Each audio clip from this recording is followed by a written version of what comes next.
আচ্ছা, আপনারা সবাই কি একটা জিনিস খেয়াল করছেন?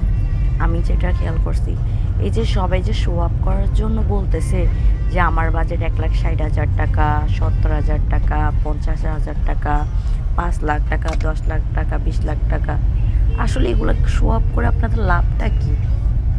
আপনারা একটা জিনিস চিন্তা করেন, মানুষের আর্থিক ক্ষমতা বা বলেন শৈলীর যে শক্তি ইনকাম করার, সেটা আজ আছে কাল নাও তো থাকতে পারে, তাই না? আপনি যে আজকে বেঁচে থাকছেন কালকে মরে যাবেন, আপনার বাচ্চাদের কী হবে, আপনার ফ্যামিলির কী হবে? শো অফ করার জন্য আপনি করতেছেন, আপনি বলতেছেন আপনার হাজব্যান্ড আপনাকে এত লাখ টাকা দিতেছে শপিংয়ের জন্য, আপনি 36,000 টাকা দিয়ে জুতা কিনতেছেন, এই করতেছে সে করতেছেন। আপনার হাজব্যান্ডের আজকে শারীরিক শক্তি আছে, কালকে যে শারীরিক শক্তিটা থাকবে তার কোনো গ্যারান্টি আছে? তাই না? আপনি এই টাকা দিয়ে আপনি একটা গোল্ড কিনেন, বা আপনি শেয়ার বাজারে ইনভেস্ট করেন, বা আপনি এই টাকাটা সেভিংস করেন। হ্যাঁ, মানে শপিং করবেন না আমি তা বলি নাই। হ্যাঁ, বাচ্চাদের জন্য জামা কাপড় করে নেন, নিজেদের জন্য কিনেন। যে আমাদের যে ন্যূনতম বাজেট বা ন্যূনতম যে টাকার মধ্যে হয়, কেন শো অফ করে যে আমি 50-60 হাজার টাকা দিয়ে জামা কিনবো, 36,000 টাকা দিয়ে জুতা কিনবো? আমার যে জুতার যদি সুন্দর, মানুষের কাছে কমফোর্টেবলের বিষয় হিসেবে আসো, যে কত টাকা দিয়ে কিনলাম তা কিন্তু কোনো ফ্যাক্ট না।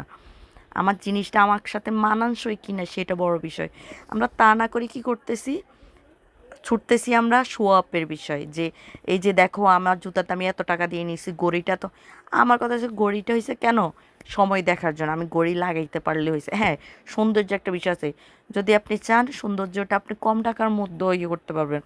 আপনি, হ্যাঁ, আপনি সবাইকে বলুন যে এটা আমি এত টাকা দিই, কিন্তু না, আপনি একটা গোল্ড কিনেন। গোল্ডের যে দাম বর্তমানে দিন দিন যে উচ্চাকাঙ্ক্ষার মতো বেড়ে যাইতেছে, আর আজকে 1 টাকা বাড়লে কালকে 10 টাকা বাড়তেছে।